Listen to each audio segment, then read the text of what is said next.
Boa noite a todos os nossos amigos ouvintes do vlog do Conde Lopé de la Villanueva. Desde já, eu agradeço as numerosas doações que recebo e continuo me ajudando nesta empreitada para a gravação de novos conteúdos e inscreva-se neste canal. Recentemente eu me deparei com um vídeo cujo título é Debate. A história de Jesus é incoerente? Existem provas de sua messianidade? E participam dois autonomeados judeus, um judeu ortodoxo, um rabino chamado Eliyahu Haskell, e um outro que se declara judeu messiânico.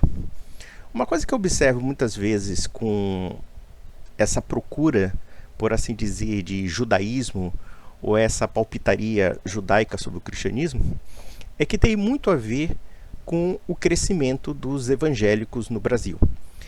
E, como já foi explicado aqui várias vezes, os protestantes, não digo os históricos, mas os neopentecostais, os evangélicos neopentecostais, enfim, e outras demais seitas, são, em grande parte, manifestação da ruptura contínua que há da genuína tradição cristã, que é a tradição católica. E uma coisa que me chama a atenção, justamente por conta dessa ruptura da tradição, é que nós estamos percebendo aqui uma modificação da configuração do imaginário cristão no Brasil. Ou seja, nós somos um país até então de tradição católica e agora nós temos vários segmentos evangélicos e até mesmo judaizantes.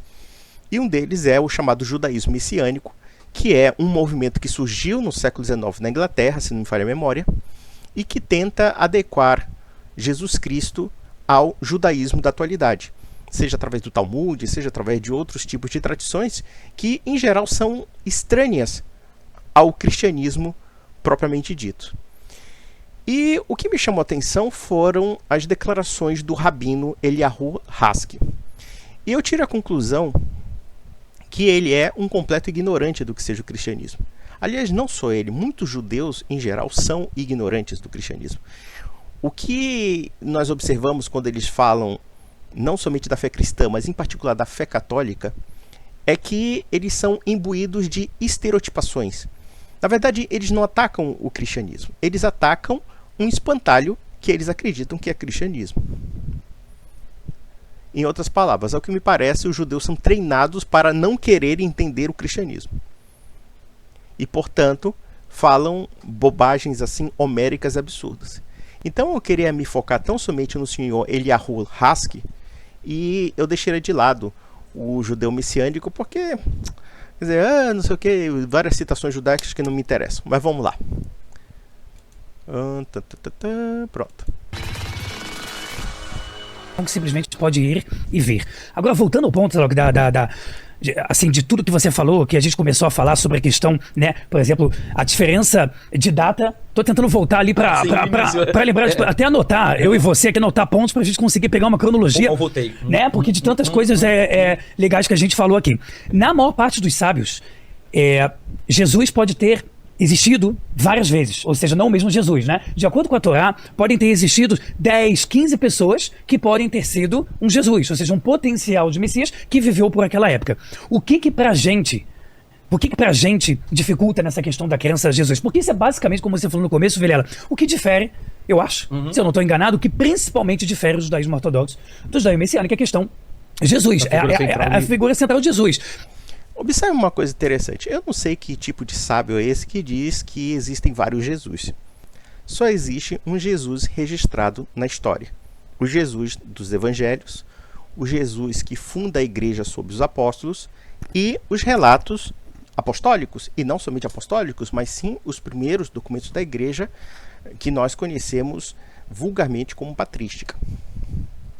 Em outras palavras, esse rabino aí está inventando no sentido de relativizar o nome de Jesus, como agora é uma tendência, inclusive na internet, de querer criar uma espécie de Jesus histórico que é tudo menos histórico. Ah, não, que Yeshua, né? Existiram vários Yeshuas na época de Jesus Cristo, então, na verdade, o Jesus Cristo Messias nada mais é do que uma salada de Jesus Cristos, digamos assim, compactados num único Jesus Cristo e que, no fundo, não passa de um mito. Isso não tem o menor valor histórico, porque a maioria esmagadora dos historiadores reconhece um Cristo que, de fato, existiu, que fez a diferença que impactou a comunidade judaica, tanto para aqueles que rejeitaram o Messias, como também para aqueles que aceitaram o Messias, porque nós temos que lembrar que entre os judeus houve essa divisão e Jesus Cristo deixou 12 apóstolos. E a partir desses apóstolos houve outros seguidores, tanto judeus como não judeus. E observe uma coisa interessante, que quando esse rabino fala de um chamado judaísmo ortodoxo, nós temos que entender o seguinte: o que define ortodoxia no judaísmo? Esse é o primeiro ponto. O judaísmo ortodoxo é o judaísmo do Talmud e de vários outros livros dos chamados fariseus. E aqui nós entramos num grande problema, porque dentro do judaísmo não existe uma definição formal da ortodoxia, mas sim de grupos autonomiados que se afirmam ortodoxos dentro de uma determinada tradição. Porque se nós voltarmos ao tempo de Jesus, existem inúmeras facções judaicas que não necessariamente se entendem no âmbito de certas tradições. Então, logo, essa argumentação dele é bastante capciosa, e é aquela história, no sentido de não saber responder verdadeiramente o que é o Cristo, é preciso negar o Cristo.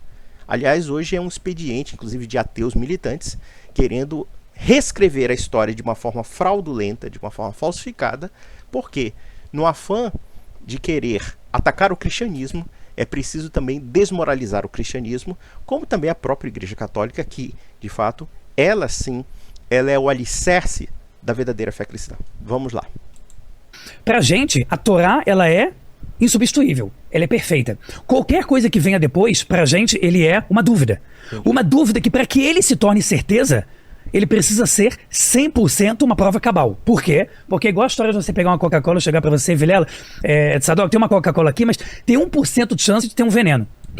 Eu acho muito interessante quando o judeu diz que a Torá é perfeita, é que, na verdade, pelo menos como dizia Maimônides, existem 613 mandamentos judaicos. Ou seja, Maimônides era um rabino, um judeu da Espanha, acho que do século XII, século XIII mais ou menos, e que ele catalogou 613 mandamentos judaicos.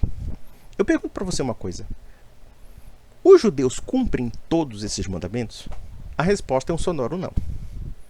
Primeiro porque existem mitzvot, ou então regras que são ligadas ao templo, regras que são ligadas a uma determinada época, etc.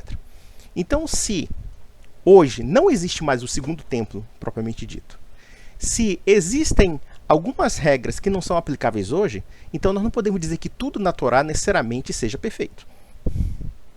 Ou no Pentateuco, como nós entendemos.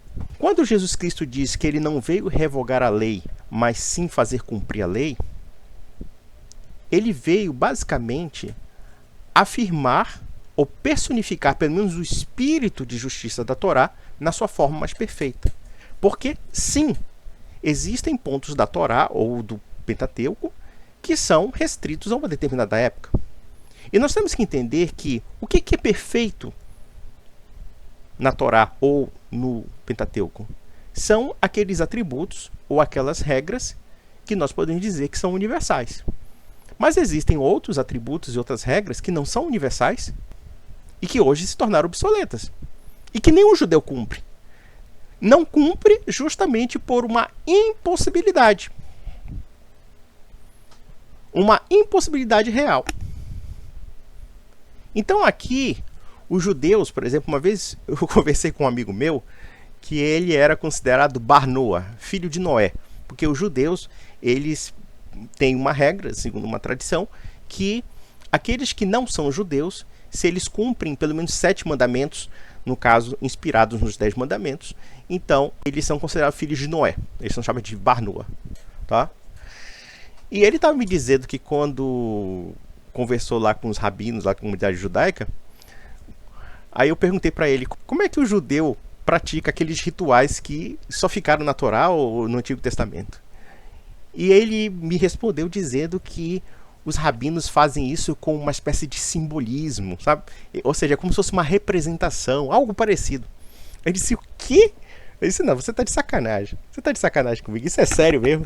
Aí ele disse, sim, é isso mesmo. Que ele, pelo menos... Quer dizer, você vê que os caras inventam uma desculpa esfarrapada para simplesmente não admitir que a Torá, na sua pureza,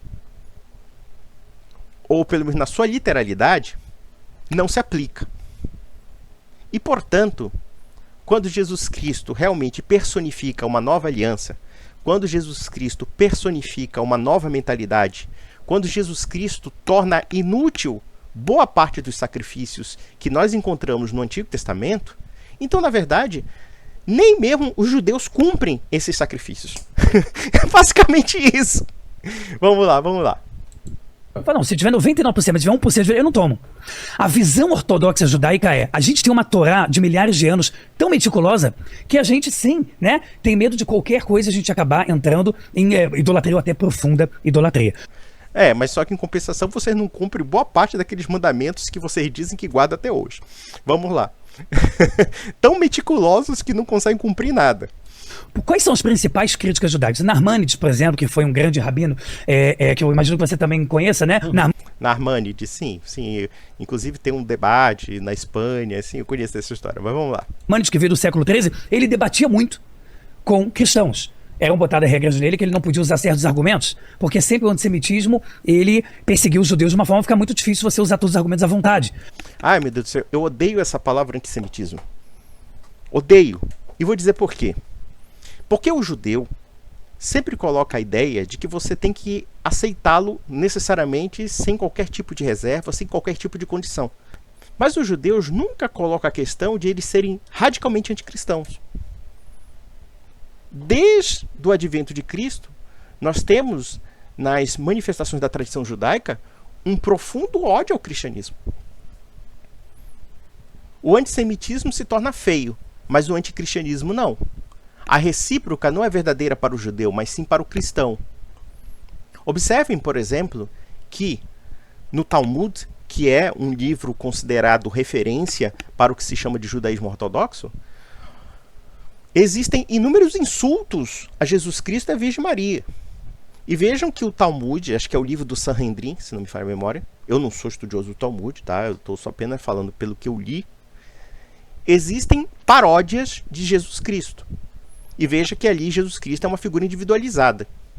Não são os vários Cristos que ele está falando aí. Ou seja, a própria tradição judaica reconhece, ainda que de uma forma hostil, a figura de Jesus Cristo, que diz que Jesus Cristo é o filho de uma prostituta com um soldado romano. Existe essa história, inclusive. Aliás, existem várias paródias ridicularizando os cristãos, como também diz que Jesus Cristo foi enforcado, que Jesus Cristo está queimando num caldeirão fervente de merda, esse tipo de coisa. Esse tipo de insulto. Insulto que, evidentemente, o judeu não vai falar publicamente para você. Mas existe isso. E eu não vejo nenhuma autoconsciência judaica no sentido de ser mais benévolo aos cristãos. Muito pelo contrário. Continuam hostis até hoje. E o antissemitismo, evidentemente que a gente não vai negar que os judeus historicamente sofreram inúmeras injustiças na história. No entanto, porém, se torna uma palavrinha, por assim dizer, talismã de uma certa chantagem emocional em que você não pode falar um ai dos judeus. Se você falar um ai dos judeus, evidentemente que você é um nacional socialista, você é um seguidor de Hitler, né? Ou coisa parecida, né? E é o que acontece hoje. Podemos pegar até o caso do Estado de Israel. Qualquer crítica, e evidentemente que existem críticas justas e injustas ao Estado de Israel, isso é inegável. Mas o movimento sionista, os judeus ativistas militantes, se utilizam da palavra antissemitismo para rotular qualquer crítica, inclusive aquelas que são bem fundamentadas, como antissemitismo, como nacionalsocialismo, você é um fascista, você é qualquer coisa e você realmente odeia os judeus. Basicamente isso. Vamos lá. Porque tem certas coisas que, se você falar, é extremamente ofensivo. Né? Se você tratar uma figura tão importante que é Jesus para cristãos ou para o judaísmo messiânico, de certa forma, muitas vezes como o judaísmo vê, é muito delicado. Porque... É delicado mesmo. Vocês ofenderem Jesus Cristo, insultarem Jesus Cristo, que ele é filho de uma prostituta. Vamos ser sinceros.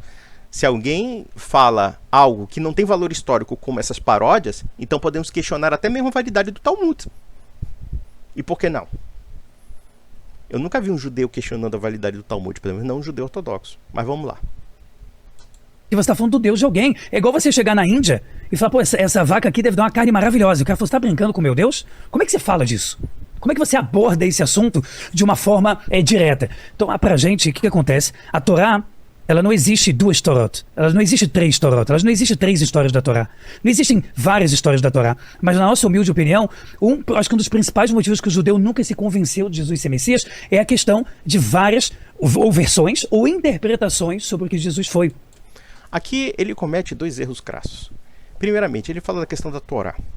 Porque se nós analisarmos a questão da messianidade de Jesus Cristo, não vem necessariamente da Torá, mas da Torá e da Tanar.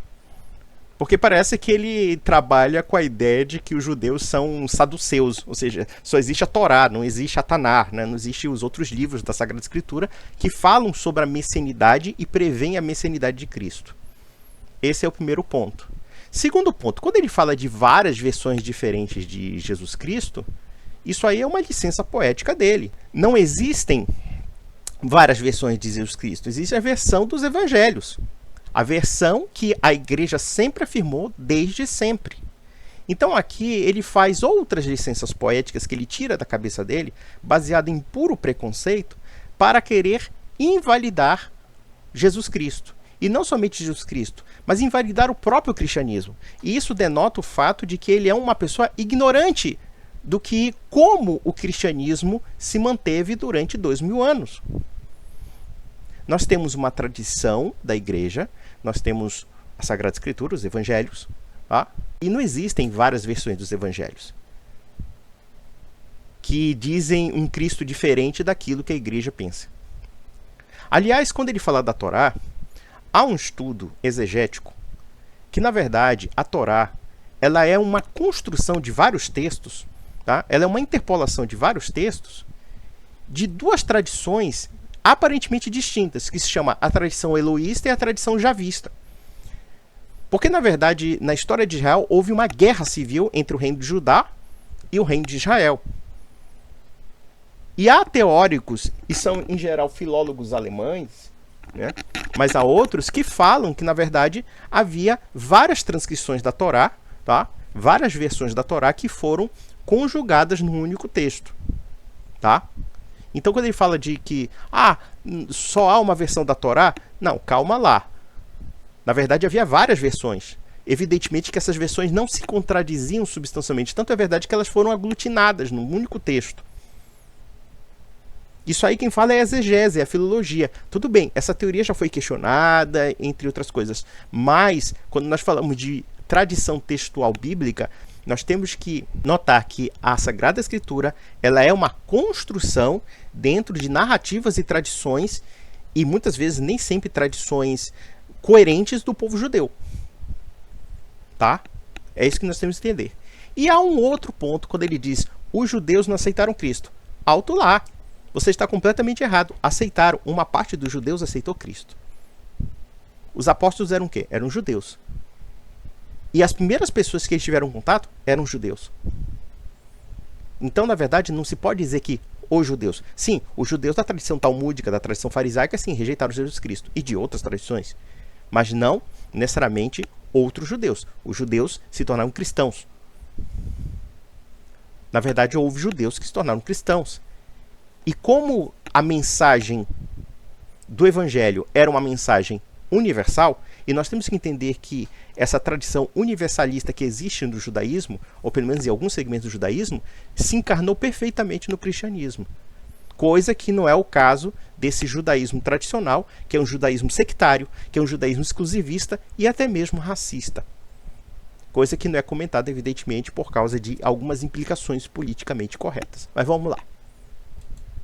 Então tem gente que fala, não, Jesus, por exemplo, a revista Galileu Galilei tem uma época que trouxe uma versão do Antigo Egito, colocando Jesus como uma pessoa que não foi crucificada e não foi Messias. Ai, meu Deus do céu. Rabino, tome vergonha, né? Você começar a criar conclusões através de revista Galileu sobre o que é cristianismo, isso acaba desmerecendo a sua palavra. Não é assim que se estuda a história do cristianismo. Também eu pude encontrar na revista Galileu várias besteiras sobre o judaísmo.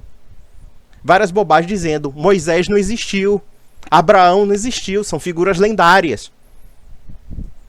Isso não chega nem a ser um argumento. É um argumento apelão mesmo. Na verdade, parece que esse judeu quer vender alguma coisa para você, né? E atira para todos os lados. Mas vamos lá. Quem vai acreditar e quem vai? Não. Para. Primeiro que eu não vou formar qualquer ideia do cristianismo baseado em revista de jornal ou revista das bancas, sei lá, né, da Abril Cultural, tá? Eu não sei nem se a Galileu é da Abril Cultural, mas vamos lá.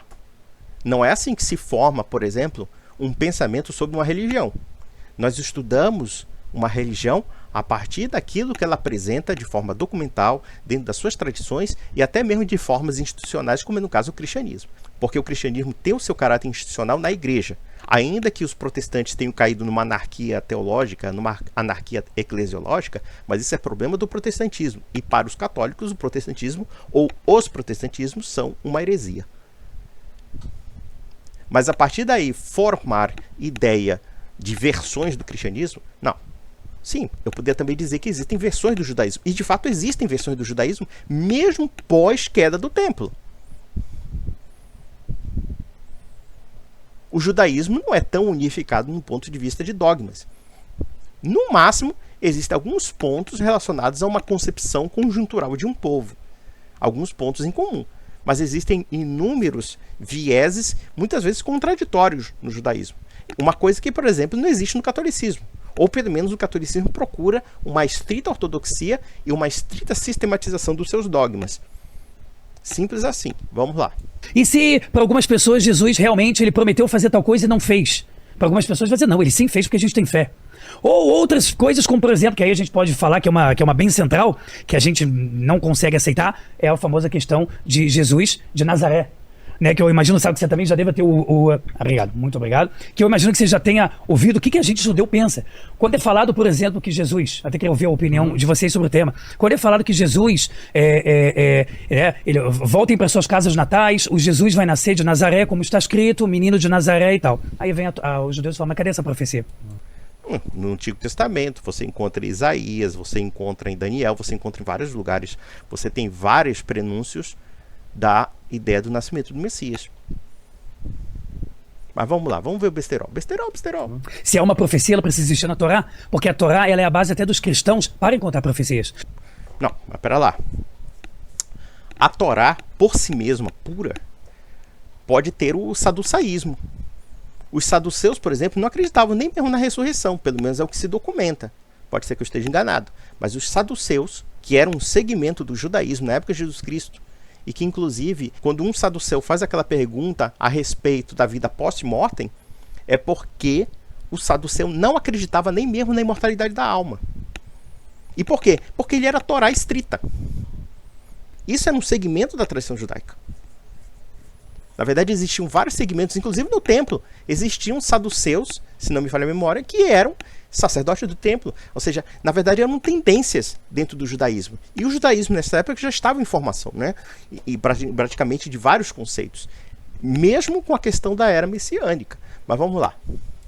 Quando o cristão, hoje em dia, conversa com você dizendo, olha, tal coisa do Novo Testamento é verdade, normalmente ele se baseia onde? Na Torá. Ninguém diz que tem uma profecia, mas ela é fora da Torá. A não ser que tenha uma outra religião que não tenha nenhuma ligação. Então, pra gente, se não for algo... Não é a Tanar? Mas vamos lá. Certeza absoluta, pra gente não faz sentido. Um dos motivos é essa questão de Jesus de Nazaré.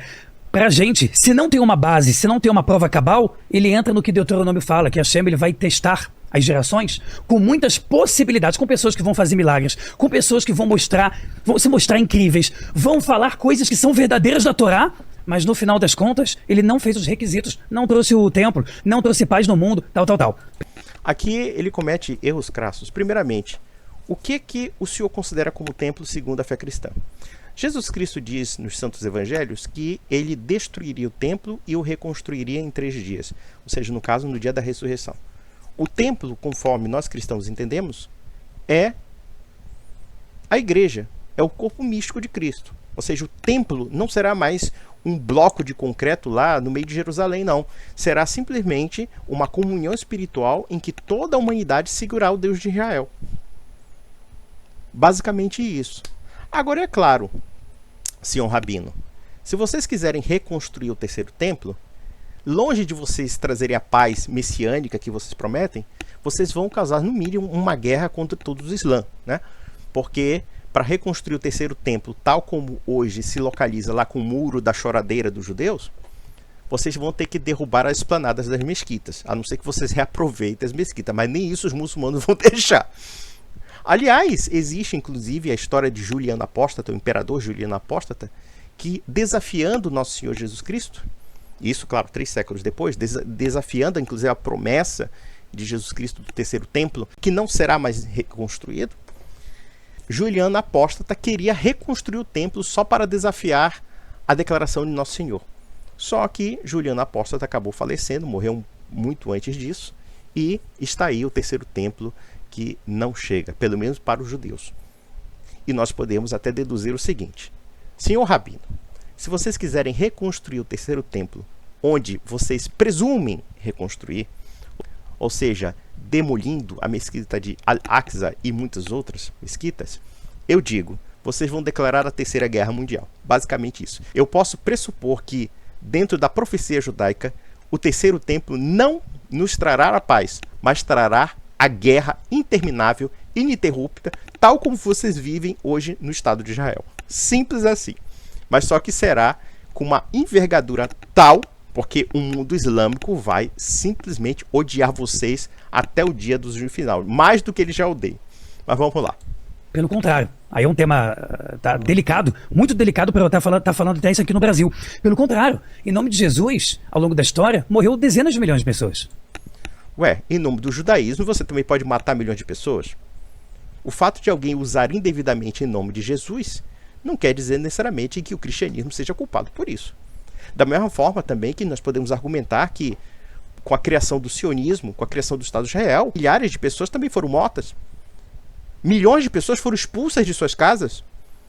Alguém vai negar que os judeus não tomaram territórios que antes eram dos árabes palestinos? Tomaram. Expulsaram suas casas. Mataram. Expulsaram mesmo. Demoliram suas casas. Alguém vai dizer, por exemplo, que dentro dessa retórica, que os judeus não seriam responsáveis pela expulsão de centenas de milhares de palestinos, senão até milhões de palestinos? Quando na verdade existem mais ou menos 2 milhões de refugiados, ou de pessoas que perderam suas casas, tiveram suas casas roubadas, ou suas casas demolidas? Nós podemos dizer que isso também tem a ver com o judaísmo, segundo essa lógica. Nós podemos também relatar o fato das perseguições violentas que os cristãos sofreram dos judeus, ou pelo menos daqueles judeus que não aceitaram o Messias. Isso nos séculos I, II e III. Isso é registrado. Então, querer atribuir, por exemplo, ao cristianismo certos tipos de maledicências, isso poderia ser aplicado ao judaísmo dentro dessa lógica. E eu poderia ser mais ainda assertivo. O que o senhor Rabino não entende é que o cristianismo, longe de ser só dor, miséria, morte ou etc., né, já que ele tem uma leitura enviesada de revista Galileu sobre cristianismo, ele ignora o fato de que o cristianismo é uma civilização. E vou mais além, senhor Rabino, como muitos judeus que agora podem estar me ouvindo agora. A Sagrada Escritura ganhou uma importância muito maior no cristianismo do que no próprio judaísmo que vocês professam. Porque se não houvesse cristianismo, vocês seriam uma seita obscura enterrada nos seus respectivos guetos. E a influência da Sagrada Escritura, com as suas maravilhas, ficaria restrita a um grupo sectário, como de fato vocês são. Pensem, por exemplo, na literatura ocidental, que é, em grande parte, influência do cristianismo. Como, por exemplo, o cristianismo, mais do que qualquer outra religião, promoveu o imaginário judaico como nenhum judeu conseguiu fazer. Porque se nós analisarmos o imaginário judaico dentro do judaísmo que rejeitou Cristo, o que nós vemos é uma espécie de um neopaganismo disfarçado de adoração a Deus. Por exemplo, as interpretações da Cabala, o milenarismo judaico. Como o milenarismo judaico foi prejudicial à nossa civilização? Em que sentido? Vejam as grandes revoluções que os judeus participaram. as revoluções comunistas, feministas, gaysistas, tudo isso. E tem um dedo judaico. E detalhe, um dedo judaico messiânico, a ideia de uma escatologia, revolucionária, que pode ser a Revolução Bolchevista, que pode ser inúmeras outras revoluções. E neste ponto, vocês judeus podem ser acusados de idólatras. Vocês idolatraram Stalin, vocês idolatraram Lenin, vocês idolatraram o movimento socialista, vocês idolatraram vários tipos de revoluções, baseado numa concepção escatológica, ainda que secularizada, e isso sem prejuízo da escatologia religiosa. Vocês aceitaram como Messias inúmeros farsantes. Sabbatai Tzvi, Davi Helbini, Salomão Moucho, muitos outros. Pesquise o nome desses Messias. Aí você vai dizer que Deus estava testando vocês conforme Deuteronômio? Você acha que Deus é um brincalhão? Ah, Deus estava testando vocês. Né? Testando vocês. Aí apareceram um bando de farsantes e vocês aderiram a esses farsantes. Eu gostaria, inclusive, de comentar sobre a figura do Sabbatai Tzvi, que foi um sujeito que causou uma tremenda comoção na comunidade judaica no século XVII e dividiu a comunidade judaica mundial. Boa parte, se não a quase maioria dos judeus, aceitaram Sabbatai Tzvi como Messias. Isso no ano de 1660, por aí. Evidentemente que alguns rabinos se rebelaram, dizendo que ele era um charlatão, um farsante, etc. E ele era um judeu de Esmirna, um cabalista. E, basicamente, ele tinha até mesmo um profeta que pronunciava o Messias. Tal como João Batista pronunciou o Cristo, né? Que era o Natan de Gaza, que era um homem da Palestina. Que hoje que poderia ser Judeia. Falar que a região que hoje é Israel Palestina é uma ofensa para o judeu, mas enfim. E aí, esse Sabbatai Tzvi começou a pregar impropérios contra o sultão, contra o Império Turco, já que ele vivia na Turquia. E aí, o que aconteceu? O senhor Sabbatai foi chamado por algum emissário do sultão e colocaram uma espada no pescoço dele e disseram: ou você se converte ao islamismo, ou então nós cortamos a sua cabeça. E o Messias judaico se converteu ao islamismo. Meus parabéns. É simples assim. Então, se existe uma coisa que é uma história cheia de enganos, é o judaísmo. E olha que, na minha juventude, eu até tinha uma relativa admiração pelo povo judeu. Aliás, eu admiro, é um povo engenhoso em muitos aspectos, é um povo também que dentro da civilização do Ocidente deu as suas contribuições boas, mas também deu contribuições muito ruins. Boa parte das revoluções são judias. Isso aí não tem nada de antissemitismo, isso é história. Aliás, existem trabalhos históricos acadêmicos que falam sobre isso.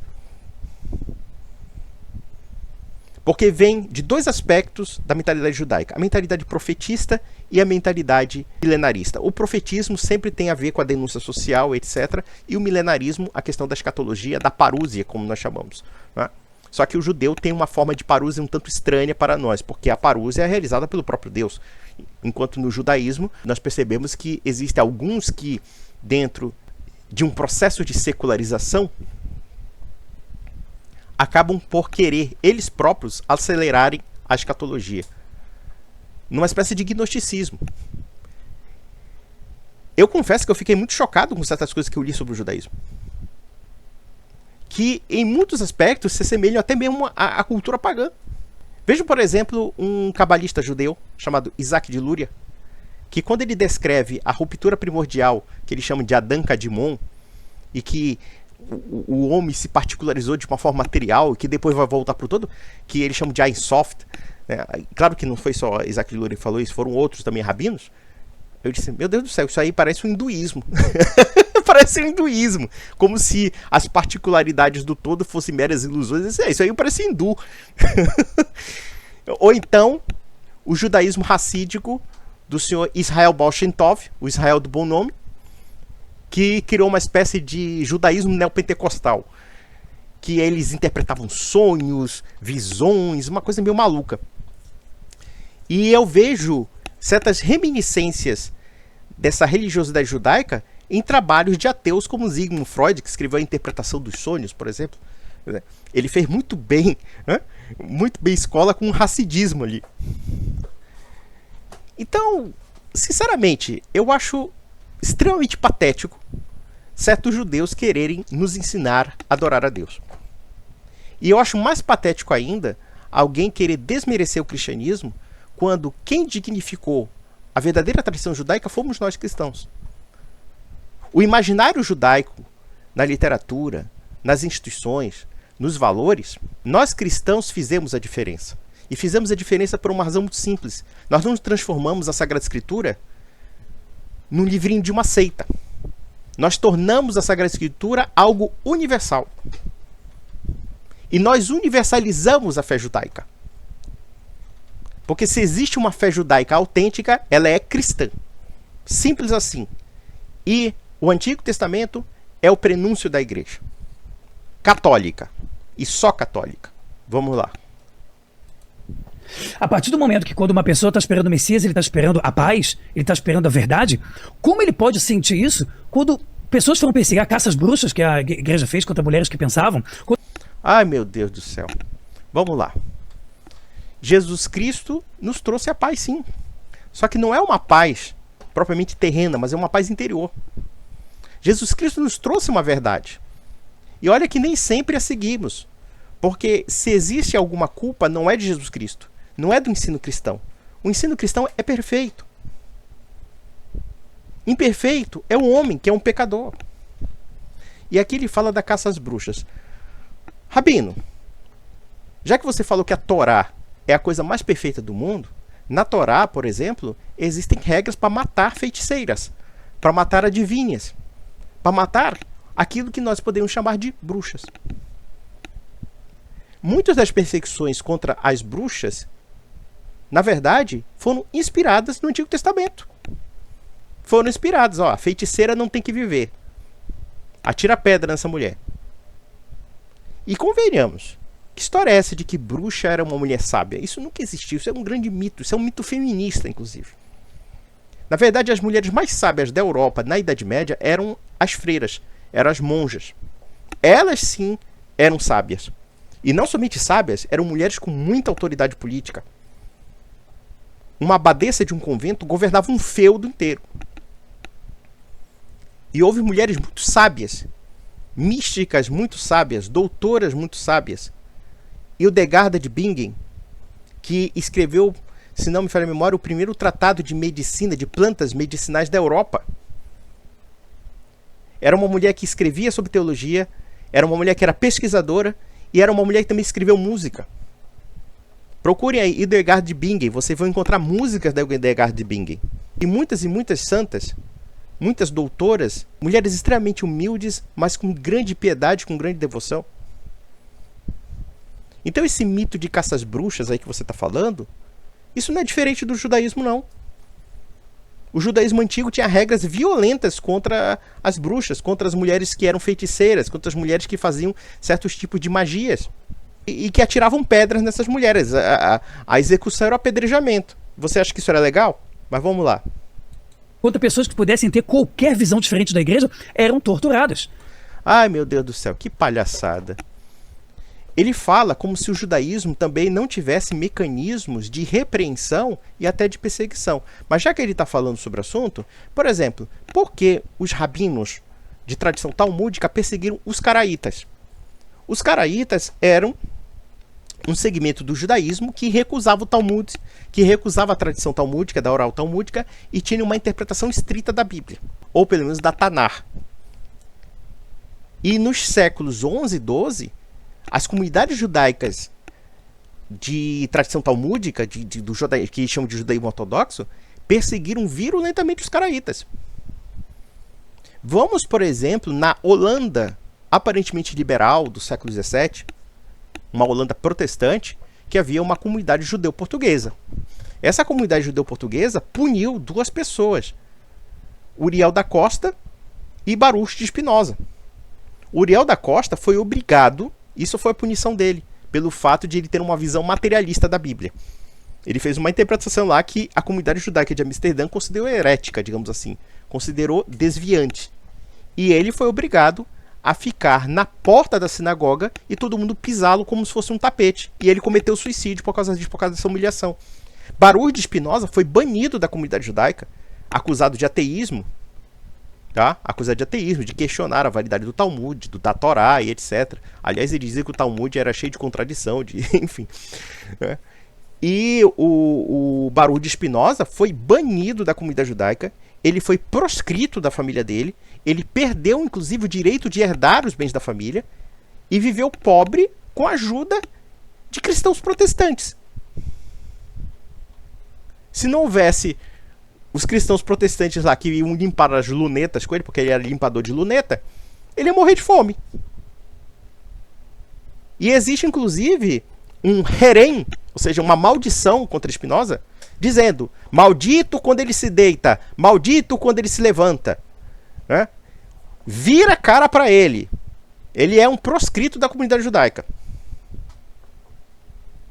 A intolerância não é um problema cristão. A intolerância é um problema de todas as religiões, ou da maior parte delas.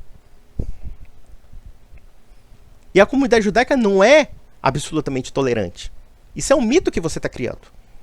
A própria tradição judaica, a própria internalidade do mundo judaico também tem seus conflitos, e como também certas facções tentaram se sobrepor a outras.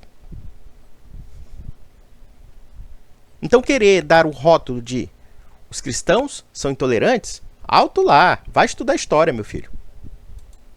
Os nazistas e comunistas tinham uma ótima base de torturas, não vou dizer convencionais, mas até que eram usadas como esporte. Ah, meu Deus, pronto, agora ele quer equiparar cristão a nazista e comunista, né? Ah, para, meu filho. Aliás, muitos comunistas eram judeus. Grande parte dos chefes políticos comunistas, das polícias políticas comunistas, eram judeus. Podemos pegar o Henrique Agoda, Yezhov, muitos outros judeus. Judeus militantes aí que queriam criar a escatologia da revolução. Basicamente isso. Vamos lá. Se você pensasse diferente do cristianismo. Não, a questão não é pensar diferente do cristianismo. Primeiro que a igreja tinha mecanismos internos tal como os judeus tinham. Ou seja, para preservar a ortodoxia, ou o que se convencionou chamar ortodoxia, ou pelo menos uma linha de pensamento convergente dentro da comunidade, a igreja tinha a autoridade de julgar aquelas pessoas dentro da sua esfera de jurisdição, se aquelas pessoas estavam conformes à fé cristã ou não. Os judeus, em geral, não eram julgados pela Inquisição. Aliás, existe uma certa historiografia judaica, que me entender, muito capciosa, de comparar os cristãos novos como se eles fossem judeus. E, na verdade, o cristão novo é um sujeito, por assim dizer, muito diferente. Por quê? Porque você tinha, evidentemente, certas pessoas que se convertiam sinceramente ao cristianismo, ou seja, judeus que se convertiam, mas tinham judeus que se convertiam, mas não de uma forma sincera. E aí a Inquisição pegava no pé. Da mesma forma que isso é muito raro acontecer. Muito, muito raro. Porque judeu não quer papo com não judeu. Mas existem conversões, ainda que raríssimas, de pessoas ao judaísmo. E mesmo assim, se essa pessoa que se converte ao judaísmo não cumprir as regras e prescrições judaicas, com certeza ela vai ser advertida e, se for o caso, até mesmo repreendida dentro da comunidade judaica, como de fato era o que acontecia. Por exemplo, nós observamos que os judeus se preservaram como uma comunidade fechada. Claro que nós temos que entender que há judeus e judeus, porque pelo menos o segmento que predominou no judaísmo, que é esse segmento talmúdico, etc., ele era um segmento muito fechado. Nem todos os segmentos judaicos eram fechados na época de Cristo. A gente tem que entender isso. Os judeus de Alexandria, por exemplo, eles eram judeus, mas cosmopolitas, né? E muitos outros ali. Mas esse segmento que se afirmou o judaísmo é um segmento fechado, é um segmento irracível, é um segmento exclusivista e racista. Ou seja, quem não é judeu está numa categoria inferior a quem é judeu. Basicamente isso. E aí nós temos que entender a seguinte questão, que todas as comunidades religiosas elas têm instintos de autopreservação. E a comunidade cristã tinha isso, como a comunidade judaica também tinha. Na Torá, ou no Pentateuco, como nós entendemos, existem inúmeras leis contra a blasfêmia, contra o desvio das regras de fé do judaísmo, etc. Que eram bastante rigorosas. E os cristãos novos, eles eram até detestados pelos judeus. Porque o cristão novo, pobre coitado, ele ficava numa certa dubiedade. Não se sabia se era judeu ou se era cristão. Por quê? Por um lado, os judeus o renegavam pelo fato de se converter. Por outro, os cristãos desconfiavam da sua inserção na sociedade cristã. Por quê? Porque muitas vezes esses judeus queriam cargos, queriam benesses da sociedade cristã sem serem cristãos. Aí alguém vai dizer assim, mas isso é um preconceito absurdo? Não, não era preconceito. Da mesma forma, por exemplo, que hoje o Estado de Israel, você não vê em postos de excelência pessoas que não são judias. Ainda que você tenha uma minoria árabe, que chega a ser mais ou menos 20% da população israelense, mas essa minoria, por mais que ela possa ter um partido, por mais que ela possa ter votos, mas é minoria. E eu acho muito pouco provável que o Estado judeu permita, por exemplo, e nós estamos falando de um Estado secular, nós estamos falando, não estamos falando de um Estado religioso, nós não estamos falando de um Estado religioso, mas eu duvido que um Estado secular permita que um não-judeu tenha postos de excelência na administração do Estado judeu.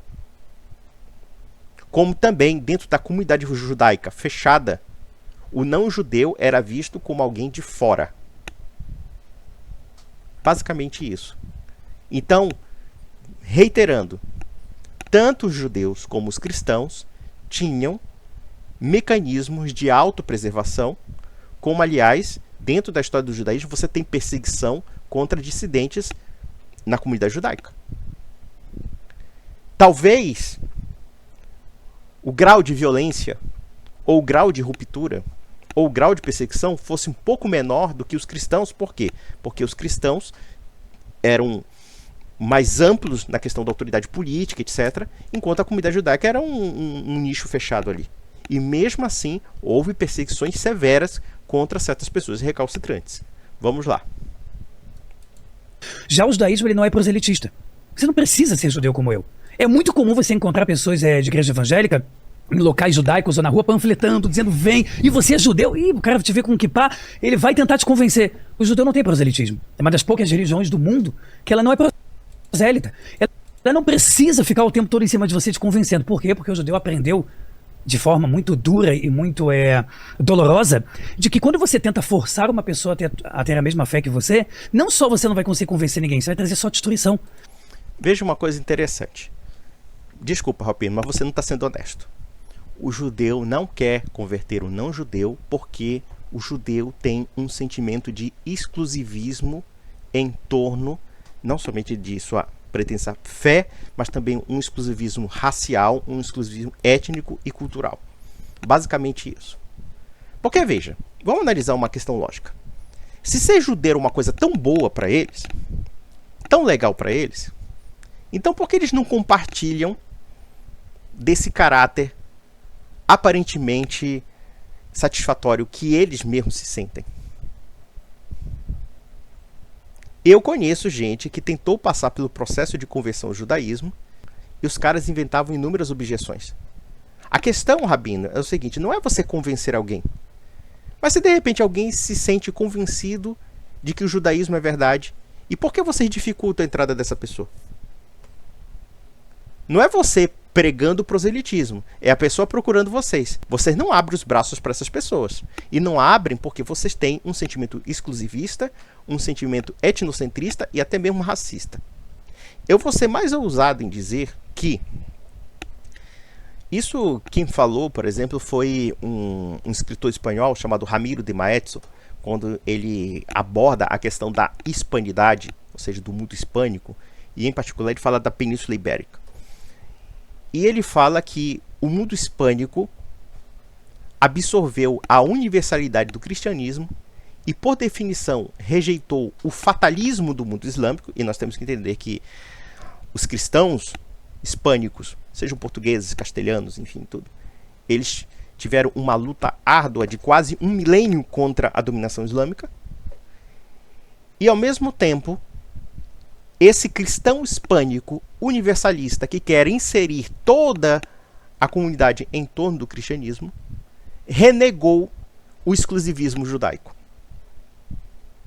Então, esse papo de dizer nós não somos proselitistas porque respeitamos, isso não é bem verdade. Vocês não são proselitistas porque vocês se acham, dentro da concepção judaica, especiais, diferenciados e exclusivistas. Porque, veja, eu sou católico. Eu creio na fé católica. Eu acredito que a fé católica é verdadeira e eu acredito que quem segue a fé católica estará de bem com Deus. Então, por que eu não vou compartilhar isso? Veja, fazer proselitismo, e aqui é uma palavra bastante nebulosa, ou seja, difundir a fé, divulgar a fé, não é a mesma coisa que impor a fé.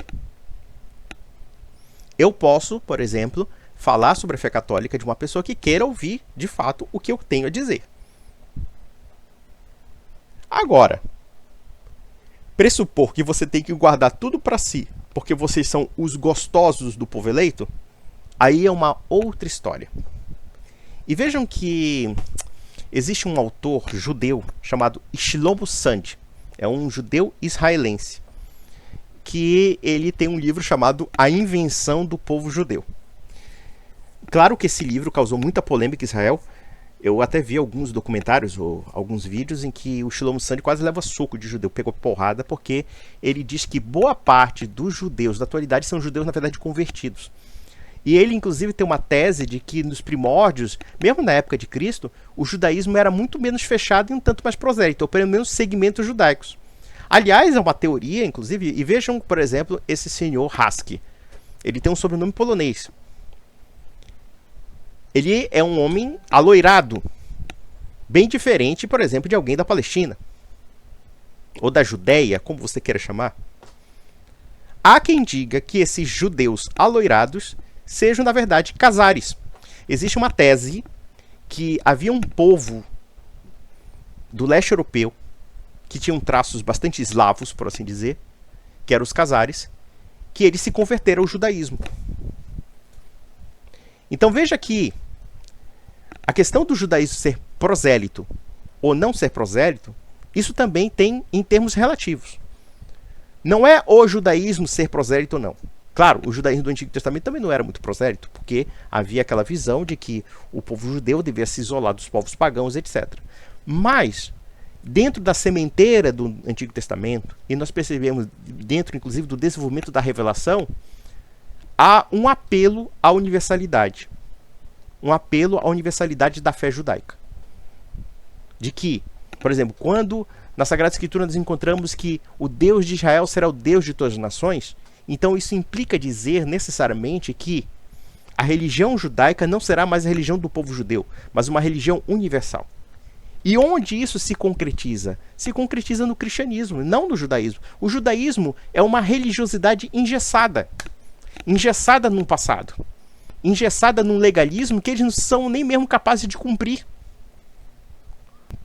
Veja que São Paulo, que era um rabino, que era um homem sábio da lei, dizia que por tentar cumprir a lei nós pecamos. E por quê? Porque é impossível cumpri-la. É tanta regra, tanta regra, tanta regra, que no final da história você vai ter que, sei lá, colocar você vai ter que colocar uma agenda para anotar tudo. Só que a fé cristã diz o contrário, que a verdadeira lei está inscrita no coração do homem. E que o que é externável, né, o que é mera externalidade, é apenas uma questão de forma, e que serviu no judaísmo antigo, mas que não serve mais agora. Essa que é a grande questão. Então esse exclusivismo judaico que ele diz, não, nós não queremos converter ninguém porque respeitamos. Para, Rabino, para que tá feio, vai. Então, pra gente, quando hoje em dia você tem no catolicismo mais de 500 santos canonizados, que é uma idolatria de acordo com o judaísmo gravíssima. Não, idolatria como? Primeiro que os santos não são deuses. Aliás, o senhor que é judeu deveria saber que os profetas do Antigo Testamento são santos para nós. Santos são pessoas que tiveram nas suas vidas um testemunho do próprio Deus. Ou será que os judeus não reverenciam o pai Abrão? não reverenciam Moisés, não reverenciam Isaías, não reverenciam os inúmeros profetas do Antigo Testamento. Vocês reverenciam como santos. Vocês mesmo reverenciam certos rabinos quase como semideuses, não são nem santos. Quantas declarações messiânicas vocês fizeram e vocês só faltaram babar? E era um bando de charlatão. Não, senhor rabino, você está errado. Sim, nós temos mais de 2.000 santos, na verdade. E estes santos foram o quê? Exemplos e testemunhos da fé cristã.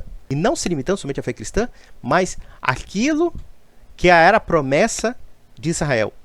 Que é o quê? O Deus de Israel se tornaria o Deus de todas as nações. E essas pessoas se manifestaram como gentias, e na verdade elas não são mais gentias, na verdade gentios são vocês. E elas se manifestaram com um tipo de fervor e amor a Deus, mais do que muitos judeus aí, que são um bando de ateu, comunista, progressista, o caralho a quatro. Inclusive, essa idolatria, já que vocês falaram de idolatria, judeu não tem menor moral para nos ensinar o que é idolatria. E vou dizer por quê. O judeu da finança, o judeu do grande capital, o judeu do mercado financeiro, o judeu da revolução, o judeu do sionismo, que o Estado de Israel agora é idolatrado assim, quase como uma coisa, um bezerro de ouro. É o terceiro templo de vocês. Vocês acham que esses judeus têm alguma coisa a ensinar a um cristão? A judia feminista, o judeu comunista que idolatrava Stalin e muitos outros. Esses judeus têm algo a nos ensinar? Um Jorge Soros tem algo a nos ensinar? Um Rothschild tem algo a nos ensinar em matéria de santidade? Esses são os verdadeiros idólatras. Idólatras do dinheiro e do poder. E mesmo a elite judaica, e aqui quando nós estamos falando de elite judaica, claro, as pessoas vão dizer antissemitismo. Não tem nada de antissemitismo. Isso é catalogado historicamente. Existe uma elite judaica, lamentavelmente, que só governa em causa própria e deprecia até mesmo o povo judeu. Até o povo judeu é depreciado. É manipulado, é enganado. Eu falo isso porque eu já vi pessoas judias extremamente decentes. Conheci. Aliás, eu fui amigo de uma mulher judia que até hoje ela me causa um impacto muito profundo. Era uma senhora. Tudo bem, ela tinha uma visão muito errônea do cristianismo. Aliás, era cheia de esoterismo, maluco e tudo mais. Mas era uma pessoa boa. Uma pessoa muito generosa. E eu a respeitava por causa disso. Mesmo eu sendo católica, ela era judia. E eu percebia o quanto essas ideologias que estão no seio da comunidade judaica, o sionismo, etc., manipulam os judeus de uma forma muito nojenta, desprezível. Mesmo a manipulação do Holocausto. Veja, eu não estou negando o Holocausto existiu, o povo judeu sofreu uma violência bárbara, brutal, desumana, uma coisa assim terrível, condenável, repugnante. Hitler é repugnante. Hitler é um homem desprezível. Mas até isso é usado contra o povo judeu. Então, judeu não tem nada para nos ensinar em matéria de santidade. Enquanto os judeus da Europa estavam sendo perseguidos, quantos católicos não sacrificaram suas vidas para salvar judeus? Eu digo até mesmo o Papa Pio XII, que é muito caluniado pela comunidade judaica. E muitos judeus que hoje estão vivos devem ao Papa Pio XII. Muitos judeus, porque os seus descendentes foram salvos pelo Papa Pio XII. E o Papa Pio XII foi caluniado. Dizem que foi uma propaganda comunista, propaganda soviética, e esse movimento sionista pegou essa falsa matéria e começou a propagar calúnias contra quem salvou centenas de milhares de judeus. Então, se existe um povo que tem o peso nas costas do mundo e é julgado por todo mundo, e todo mundo aponta o dedo, vocês são isso, vocês são aquilo, chama-se católico. O católico é o que se fode no final da história. Pegou porrada de todo mundo. É de comunista, é de liberal, é de maçom, é de esotérico, é de judeu, de todo mundo. E nós carregamos sempre a culpa nas costas. Nesse ponto, somos verdadeiramente judaicos. No sentido do Antigo Testamento. Vamos lá. Isso acaba vindo de uma história que, por mais que não foi Jesus que falou abertamente, eu acredito que não foi, mas veio de um simbolismo de Jesus. E Deus é tão perfeito, por que ele deixaria vir de um personagem? Por que Deus deixaria vir de um personagem tão central coisas tão ruins? Por que Deus deixaria isso acontecer? Deus, ele faz tudo para o bem. Claro que o ser humano tem as suas escolhas, mas por que Deus deixaria, através de uma pessoa tão central para muitas religiões, acontecer tanto sofrimento? Isso poderia se aplicar ao judaísmo? Sim, dentro dessa lógica. Quantas pessoas judias não causaram mal à humanidade? Não foram poucas. Quantas ideias encabeçadas por judeus não causaram verdadeiras aflições ao mundo? Inúmeras. Então querer culpar os cristãos e reduzir os cristãos numa dimensão completamente estapafúrdia, quando existe, na verdade, uma chamada civilização cristã, isso só mostra, senhor Rabino, que o senhor é um ignorante sobre o assunto. Veja o imaginário cristão na cultura. Vejam os valores que o cristianismo prega. O direito à vida, a dignidade do ser humano. Veja a influência do cristianismo nas artes. A pintura, a escultura, a arquitetura, etc. Nós não somos como vocês que são bitolados em acreditar que a reprodução de uma escultura já é idolatria. Não. Aliás, isso aí também é muito capcioso até mesmo no judaísmo. Veja a influência do cristianismo na filosofia. Veja a influência do cristianismo na literatura. Muito do imaginário judaico do Antigo Testamento, como também do Novo Testamento, está na literatura ocidental. E vocês, judeus, não foram capazes disso. Nós fomos. Nós criamos civilização. Vocês, no máximo, cresceram dentro da nossa civilização. Mesmo quando vocês tiveram espaço, quantas contribuições os judeus nos deram? Sim, muitas. Alguém pode objetar e dizer, mas foi a sociedade secular. Mas essa sociedade secular era ainda cristã. Quantos judeus nos escreveram sobre a Idade Média, sobre o cristianismo, sem esses rótulos, sem essas bobagens que o senhor está falando? A visão que este rabino tem do cristianismo é a visão interna pelo qual ele foi treinado a pensar. Porque se ele estudar o que é o verdadeiro cristianismo e não o estereótipo que está na cabeça dele, então ele vai perceber uma outra coisa. Quem sabe até ele se converta. Tantas estátuas, tanta idolatria, tanta morte, tanta destruição. Tantas estátuas? Então vamos destruir a Arca da Aliança. A Arca da Aliança tinha o que? Era uma caixa de madeira revestida de ouro com estátuas de anjos e querubins. Qual é o problema de reproduzir estátuas, como reproduzir fotografias, como reproduzir inúmeras imagens? Aqui, na verdade, o judeu está com um discurso protestante. Mas é aquela história, isso é só contra a Igreja Católica, só contra a Igreja. Nesse ponto, o judeu e o protestante se unem. Quiçá vai pedir até a ajuda do Islã. Vamos lá. Então isso pra gente é mais do que uma prova de que não faz sentido pra gente. Não, olha, realmente, Rabino, se o cristianismo é tudo isso que você fala, realmente não faz sentido. O problema é que o cristianismo não é o que você fala. Aí já não faz sentido o que você fala. Esse que é o problema. Esse rabino aí tem uma visão estereotipada do cristianismo. Ele criou um espantalho chamado de cristianismo. E claro, católico, tá? Católico. Porque protestante e judeu aí estão de namorico. Resta saber quando é que vai durar esse namorico, mas tudo bem. E aí, claro, ele cria um espantalho chamado catolicismo. E a partir desse espantalho, realmente, não dá certo isso aí. Claro. Se eu me baseasse no catolicismo pelo que se fala do catolicismo e não pelo que o catolicismo é, com certeza eu acharia o catolicismo horrível. Mas vamos lá. A Torá é perfeita, o islamismo considera a Torá perfeita, ela fala também Deus criou o mundo em 6 dias, descansou no 7º. O cristão fala Deus criou o mundo em 6 dias, descansou no 7º. Mas a gente vê nas atitudes cristãs, eu não sou nenhum perito do Novo Testamento, quero aprender e ouvir muito que o Tzadok vai falar. Mas a gente vê coisas básicas mudando. Pra gente o Shabat, que é o 7º dia, é o dia sagrado. Mas a gente vê, pelo visto, teve alguma questão com o Conselho de Nicéia, Constantino, que era pagão, né, e tinha um deus famoso, que era o deus Mitra. Ai, meu Deus do céu, não. Puta que pariu. Eu não acredito que um rabino, pelo menos se espera que ele seja um homem estudado, mesmo para criticar alguma coisa, ele apele esse tipo de expediente. O sábado foi mudado para o domingo para comemorar a ressurreição de Nosso Senhor e Salvador Jesus Cristo. Evidentemente que para ele, adorar o Cristo como Deus encarnado é uma idolatria. Porque eles têm uma visão que também é parecida com a do Islã, que Deus é uma figura estrita, quase que inatingível, né? Deus não pode encarnar na figura humana. Tá? E ele não sabe, né? Ele não sabe que a mudança do sábado para o domingo obedeceu ao quê? A uma nova aliança dentro da promessa messiânica. Os primeiros cristãos se reuniam no domingo, que era o dia do Senhor. E isso está na Sagrada Escritura.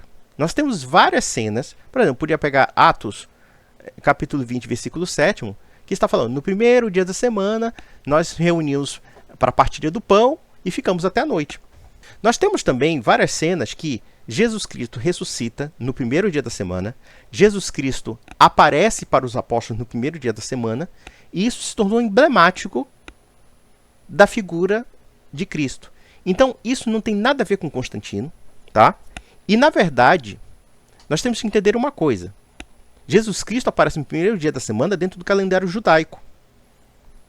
E os primeiros cristãos, quando começaram a pregar para os pagãos, o primeiro dia pela qual Cristo ressuscitou coincidia com o calendário pagão, que era o dia do sol. Então não tem nada a ver uma coisa com a outra. Existe um fato histórico. Jesus Cristo ressuscitou no primeiro dia da semana. E a partir dessa ressurreição e também das aparições de Cristo, primeiro dia da semana. No primeiro dia da semana, a igreja cristã se reunia. Se reunia para lembrar o dia do Senhor. E mesmo Jesus Cristo já dizia para os fariseus, eu sou o Senhor do sábado. Se eu sou o Senhor do sábado, eu posso mudar o sábado para o domingo? Então vejam que ele, preso à antiga lei, ele não entende a revolução que o cristianismo introduz. Então Constantino não introduziu absolutamente nada. A religião mitra não tem nada a ver com o cristianismo. Pelo contrário, os mitraístas, muitas vezes, como eles eram pagãos, e os pagãos são muito doidos da cabeça, eles queriam muitas vezes absorver as práticas cristãs. Mas o cristianismo sempre deu um basta para eles e um distanciamento deles.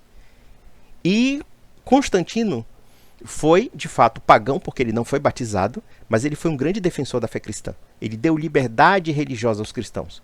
Então essa história de Constantino inventou a igreja, Constantino introduziu o domingo, isso é papinho de adventista, isso é papinho de conversa mole, conversa total, não tem valor histórico algum que ele está falando.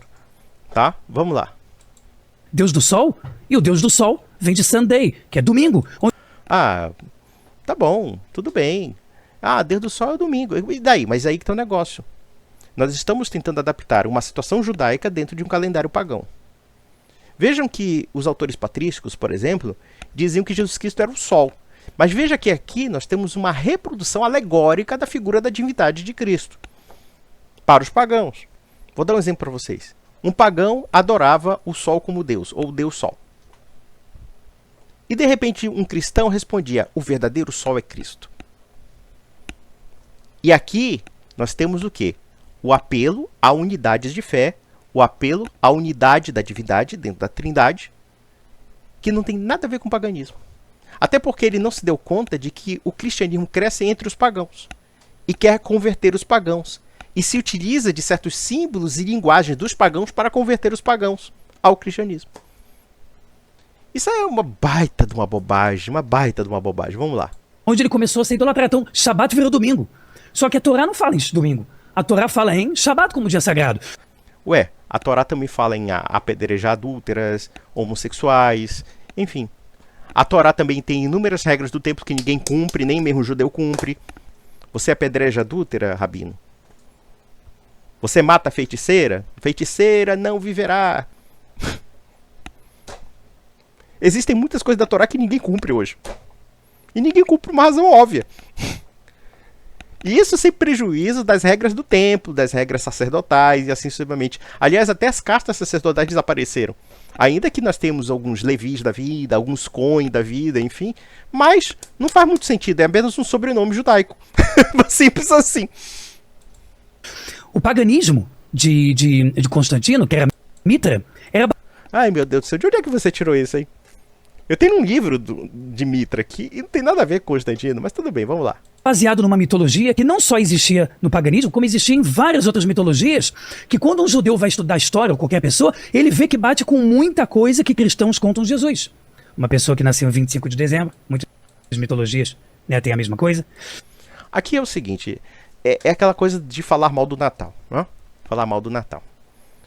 Quando não é um judeu falando mal do Natal, é também o cristão. E podemos dizer também, no caso, os protestantes se servindo desses expedientes idiotas para querer desmistificar o Natal. Como nós sabemos que o Natal, de fato, é o nascimento de Cristo? Está no capítulo 1 de Lucas. Alguém vai ficar surpreso, né? Por quê?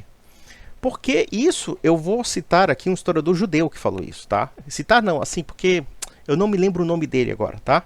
Mas foi um historiador judeu do século XX que afirmou isso, que ele descobriu que a data do nascimento de Cristo batia literalmente com os evangelhos. Como? Primeiro, nós temos no capítulo 1 de Lucas duas cenas de concepção. A concepção de Isabel, que era uma senhora, e a concepção da Virgem Maria. E Isabel era esposa de um sacerdote chamado Zacarias. E esse sacerdote pertencia a uma casta sacerdotal do ramo de Abidias. E essa casta sacerdotal tinha um mês do calendário judaico para ele seguir certos tipos de rituais sacramentais. E a partir da casta dele, fazendo os cálculos entre a concepção de Isabel e a concepção da Virgem Maria, o mais incrível é que o calendário católico coincide com o calendário judaico. É isso que é impressionante. Por exemplo, quando nós comemoramos, creio que em março, se não me falha a memória, a concepção, a anunciação de Maria e tudo, e depois, né, 9 meses depois, você tem o nascimento de Jesus Cristo, isso coincide literalmente com o calendário judaico que está implícito no capítulo 1 de Lucas. Então todos esses idiotas pastores evangélicos que ficam dizendo o Natal é uma invenção de Constantino, o Natal é uma invenção pagã.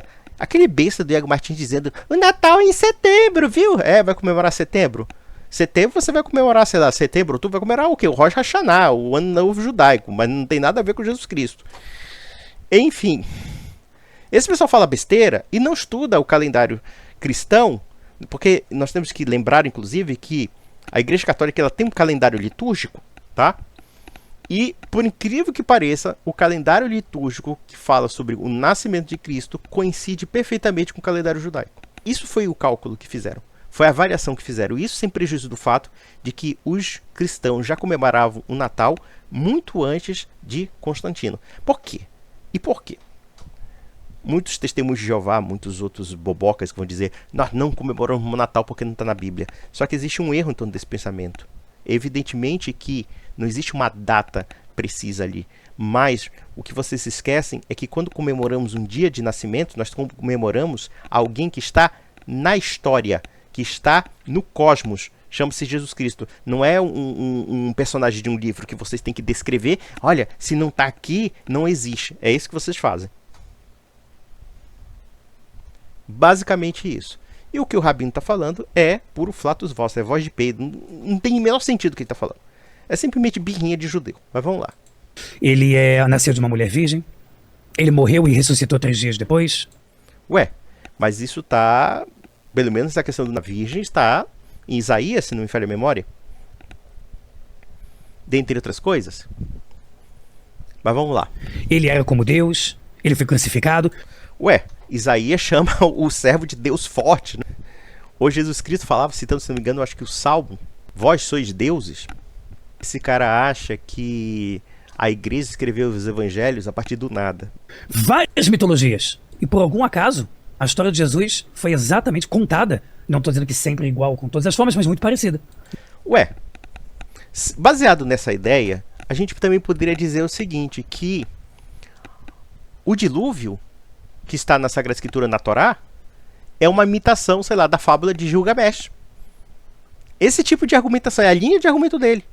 Ele não percebeu que, quando ele faz essas analogias meio falsas, que ele tira, sei lá, da cabeça dele, das vozes da cabeça dele, ele não percebe que ele pode invalidar até mesmo o Antigo Testamento. Porque também existem certas semelhanças factuais entre os textos do Antigo Testamento e algumas histórias também que são encontradas em outros povos. Uma delas diz respeito ao dilúvio. A ideia do dilúvio universal se encontra em várias culturas humanas. Astecas, gregos, sumérios, todos eles têm o relato do dilúvio universal. Todos eles. Até culturas que não se conheciam. Tá? Baseado nisso, poderíamos dizer, por exemplo, que a Sagrada Escritura teria plagiado isso. Mas não. Existem alguns aspectos coincidentes. Por exemplo, a questão do nascimento de uma criança. O nascimento de uma criança é uma regra universal? Agora eu quero saber onde é que tem o nascimento virginal. Até o dado momento eu não conheço nenhuma história assim. Ou muitas vezes o que acontecia é que, como os pagãos eram parodiadores de outros povos e outras culturas, então é bastante provável que muitas coisas que são posteriores ao cristianismo foram parodiadas do próprio cristianismo. Então veja que, por exemplo, tanto no capítulo de Isaías e muitos outros profetas, a figura do Messias é uma figura distintiva e não é necessariamente uma figura comum. Por que Isaías chama o Messias de Deus forte? É isso que nós temos que perguntar. Existem algumas alegorias realmente que são muito próximas de Cristo. Mas aí o rabino, como muitos judeus, eles vão inventar inúmeras desculpas absurdas para dizer que a descrição de Isaías não tem nada a ver com Jesus Cristo. Claro, eles vão inventar outras lorotas aí, como eles inventam durante mais de 2000 anos de erros e enganos. Não é? Vamos lá. 25 de dezembro, filho de uma mulher virgem, crucificado, ressuscitou em 3 dias, era como Deus. Vamos analisar uma coisa. Ele está dizendo que a crucificação é uma alegoria? A crucificação é um fato histórico. E a ressurreição é uma coisa impressa na própria consciência judaica.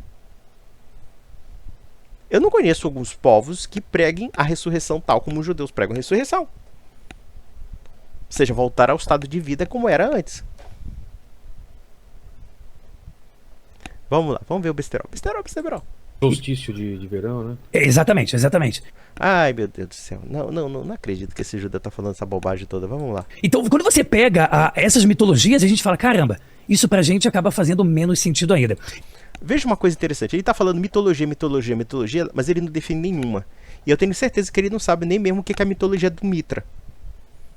Que não tem nada a ver com o cristianismo. Isso é uma grande lenda. Isso chama-se lenda urbana. Lenda de YouTube. Mas vamos lá. Então, na minha opinião, por que é tão importante assim escutar todos os lados? Sabe por que para mim é muito importante escutar todos os lados? Porque o judeu ortodoxo ele se sente numa posição muito segura.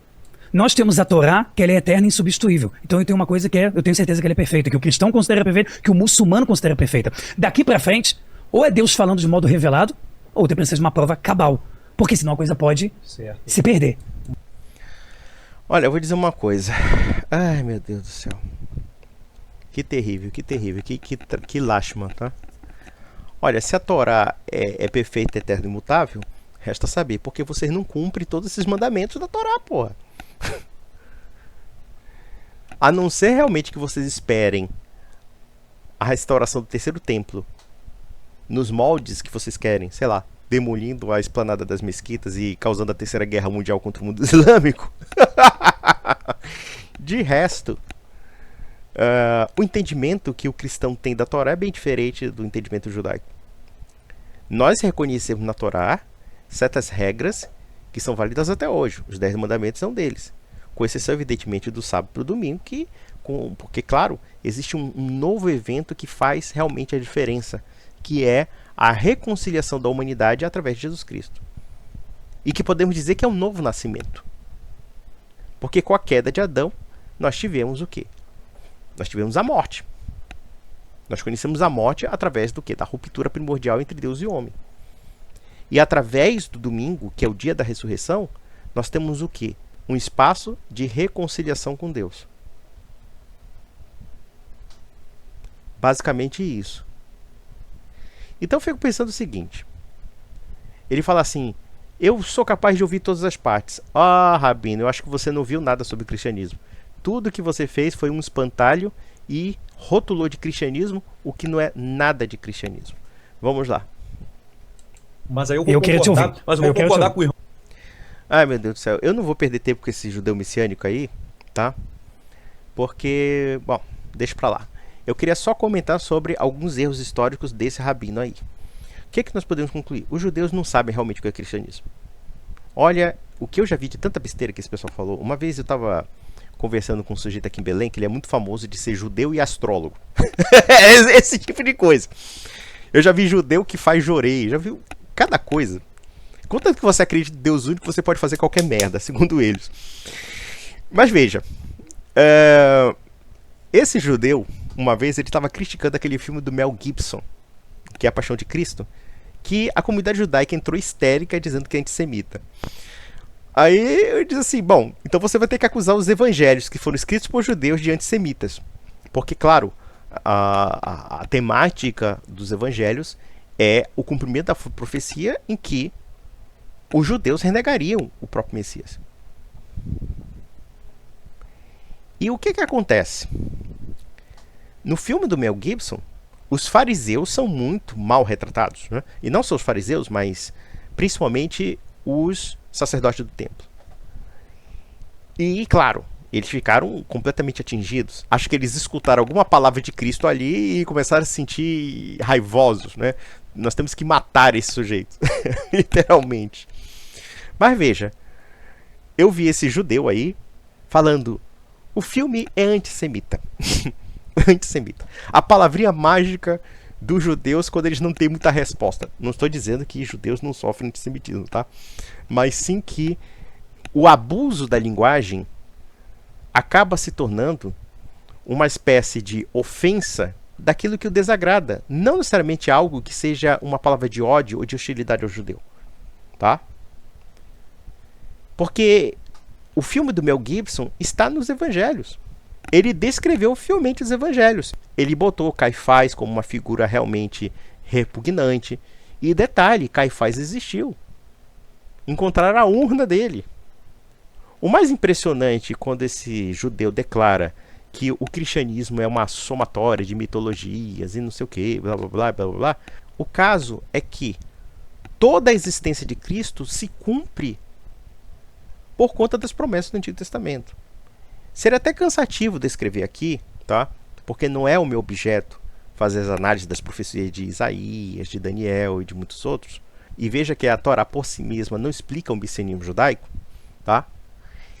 Mas o fato em si é que o que assusta os judeus é a questão de que Jesus Cristo, de fato, reflete a messianidade. Isso assusta os judeus porque o cristianismo retira o seu exclusivismo. O seu exclusivismo étnico, nacional, racial. O povo eleito já não é mais o povo judeu. O povo eleito é a humanidade em torno do Messias. E que, na verdade, o judaísmo amesquinhou a Bíblia. Basicamente isso. Mas é aquela história. Esse judeu que diz que o filme era antissemita, então você vai ter que dizer se a Bíblia é antissemita, ou pelo menos o Novo Testamento é antissemita. Porque tem lá cenas de judeu criticando judeu. E nós temos que entender que quando judeus são criticados, quando os sacerdotes do templo são criticados, quando Jesus Cristo profetiza a queda do templo, dizendo, não sobrará pedra sobre pedra, não se pode falar que há antissemitismo porque são judeus falando mal de judeus. Como, aliás, os judeus seriam acusados de antissemita por falarem mal de Cristo, por falarem mal dos judeus cristãos. Mas, em suma, meus amigos, quer dizer, com relação ao judaísmo messiânico, eu não vou comentar aqui porque eu precisaria me aprofundar em alguns conceitos ali, alguns detalhes. Mas é aquela história, o judaísmo messiânico é uma cria rebelde do protestantismo que, no caso de ter rompido com a tradição cristã genuína, é preciso inventar uma tradição. Tentar associar a tradição judaica pós-templo com a tradição cristã. Na cabeça do judeu messiânico, parece que não existe patrística, parece que não existe igreja cristã, parece que os evangelhos não foram escritos em grego, parece que simplesmente esses 2000 anos de história cristã passaram batido para eles se embebedarem no Talmud, na Mishnah, de muitos livros, sei lá, do judaísmo, para afirmar a messianidade de Cristo. Acho bastante complicado isso. Porque toda a tradição judaica talmúdica, ela foi direcionada justamente para não reconhecer a messianidade de Jesus. E mesmo assim, podemos até encontrar, evidentemente, alguns pontos do Talmud que possam ser aparentemente ser favoráveis, pelo menos ele cita algumas coisas aí, ou pelo menos da tradição judaica, ou da tradição oral judaica, mas mesmo assim, ela não serve de base para a fé cristã. Tá? São inúmeras outras tradições que não batem com a fé cristã. E, portanto, são falsas. Então, meus amigos, fica para a próxima e até mais.